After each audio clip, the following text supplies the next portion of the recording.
For those of you who aren't familiar with Roy DeMeo, let's first break down his situation with the Gambino family. Roy DeMeo is an infamous gangster from New York City, operating out of Brooklyn with the Gambino family.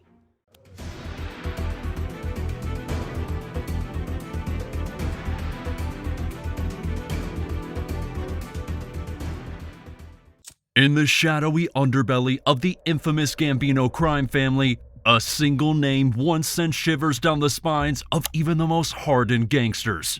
Roy DeMeo, the chillingly efficient hitman renowned for his sinister Gemini method of murder.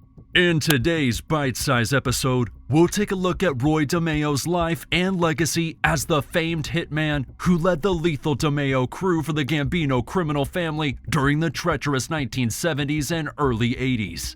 We'll uncover the terrifying reality behind his deadly Gemini method of murder, a brutal method that shocked everyone who came into contact with him. Stay tuned as we reveal stories, dark truths, and more about the perilous world of organized crime. Prepare for a wild ride through Roy DeMeo's rise and collapse, a journey you won't want to miss. Roy Albert DeMeo was born on September 7, 1940 in the Flatlands neighborhood of Brooklyn. His Italian immigrant family worked hard to make ends meet, but Roy was attracted into the underworld at a young age, dabbling in loan sharking while attending James Madison High School. Amongst his fellow students were future economist Walter Block and political figure Bernie Sanders. Roy's older brother was killed in the Korean War, and this, along with his father's sudden death, forced his mother to return to Italy with his younger brother when Roy was just 19. Despite these difficulties, Roy was determined to make a better life for himself.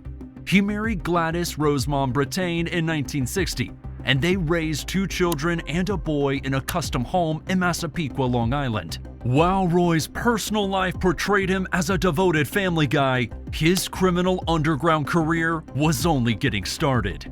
Roy DeMeo began his criminal career as a member of the Lucchese crime family's Flatlands Canarsie division in Brooklyn. However, it was Anthony Gaggi, a Gambino family member, who saw DeMeo's promise and persuaded him to change sides in 1966.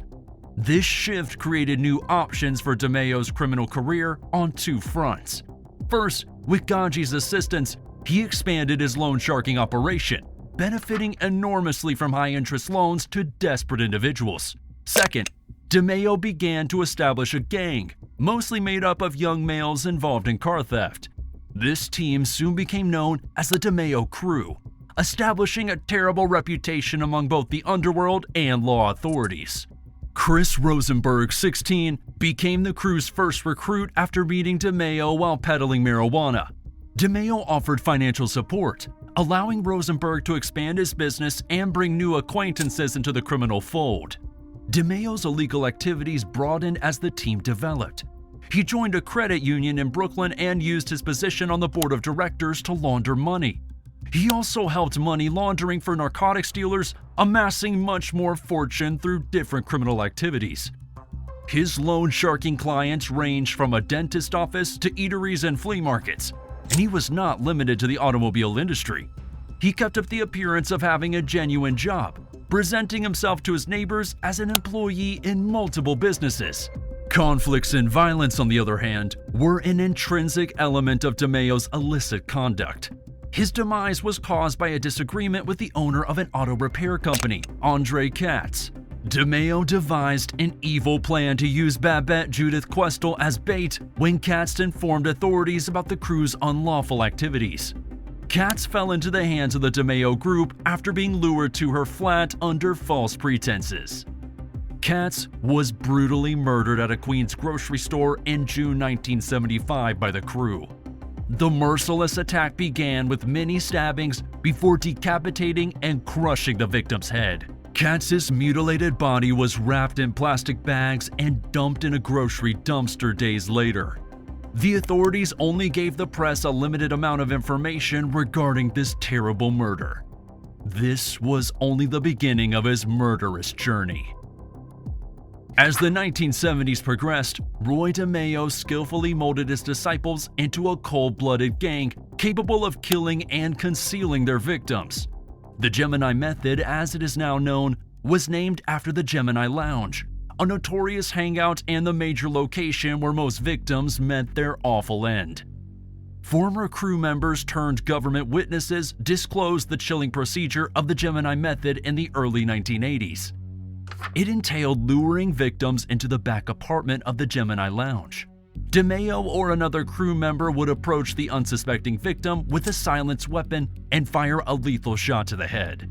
To reduce blood flow, a cloth would be put around the head wound like a turban. Simultaneously, another crew member, typically Chris Rosenberg prior to his own murder in 1979, would stab the victim in the heart, assuring a speedy death. Once the victim's life had been taken, the team would strip the body naked and transfer it to the toilet, where the leftover blood would drain or congeal. To dispose of the dead quietly, the crew dismembered them methodically, cutting off the arms, legs, and head. The body parts were subsequently packed, placed in cardboard boxes, and delivered to Brooklyn's Fountain Avenue dump. This landfill gathered so much waste on a regular basis that the chances of the remains being located were almost nil. However, there were cases where individuals died in many different kinds of ways. Suspected informants or individuals who had shown disrespect to the crew may be left in public places as a deterrent to others. When the Gemini Lounge was no longer a feasible option, other locations, such as a cabin cruiser owned by Richard Denome, were utilized to dispose of remains. While law enforcement considered digging in the landfill to investigate the heinous crimes, it was later ruled impractical and costly. The dump was eventually emptied in 1985 and turned into parking lots, eliminating all traces of its dreadful past. In the latter part of 1975, Roy DeMeo's illegal operations went into new and darker territory. He became a silent partner in a New Jersey peep show prostitution establishment after the proprietor failed to satisfy his loan sharking bills. Surprisingly, DeMeo was also involved in trafficking bestiality and child pornography, which he supplied to his New Jersey firm and connections in Rhode Island. Despite threats from his superiors, DeMeo continued these illegal practices, ensuring that he kept making payments to avoid retaliation.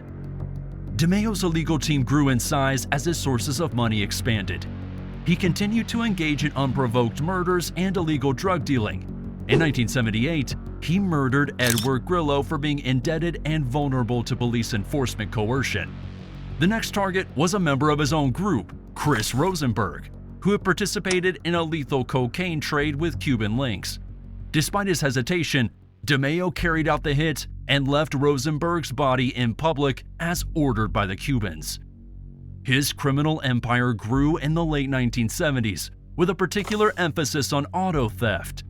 His Empire Boulevard enterprise grew to be New York City's greatest vehicle theft enterprise, sending hundreds of stolen cars to Kuwait and Puerto Rico. The operation made enormous profits, with active partners earning around $30,000 every week. By 1982, the FBI was looking into Roy DeMeo's illegal activities and the significant number of missing and dead people who were tied to him. The FBI recovered damaging tapes of Gambino family members' conversations, revealing that Paul Castellano had ordered a hit on DeMeo, but finding someone ready to carry out the assassination proved problematic due to DeMeo's formidable squad of killers. The contract was eventually sent to Frank DeCicco, but even he and his crew were unable to contact DeMeo. DeCicco allegedly returned the job to DeMeo's own men. DeMeo grew increasingly frightened in his final days, knowing that his life was in jeopardy. To avoid the risk, he considered faking his own death. On January 10, 1983, DeMeo attended a crew meeting but did not attend his daughter's birthday celebration, generating suspicions. His partially frozen body was recovered 10 days later in the trunk of his Cadillac Coupe de Ville in a Brooklyn parking lot. He'd been wounded in the head several times, and a bullet wound in his hand indicated a reflexive defensive reaction. The task force looking into the DeMeo crew suspected Gaggi, Testa, and Center, who were present at the time DeMeo was killed. Several hypotheses regarding why he was murdered appeared. Some speculated that it was due to legal concerns over his stolen car ring, while others speculated that Castellano wanted him gone because of his erratic and fearless character. Ironically, Castellano's order for DeMeo's execution is thought to have sealed his own fate, as the hit's executioners, John Gotti and Frank DeCicco, would go on to kill Castellano in December 1985. They felt emboldened to go up against their own boss now that DeMeo was dead. A 78-count indictment was issued in 1984 against 24 defendants, including the remaining DeMeo crew members, Capo Nino Gaggi and Gambino family head Paul Castellano. Roy DeMeo's merciless reign as a hitman and leader of the DeMeo crew had come to a dramatic end. The infamous Gemini Method will always be connected with his name, yet it was his own crew who ultimately brought down one of the mob's most notorious hitmen.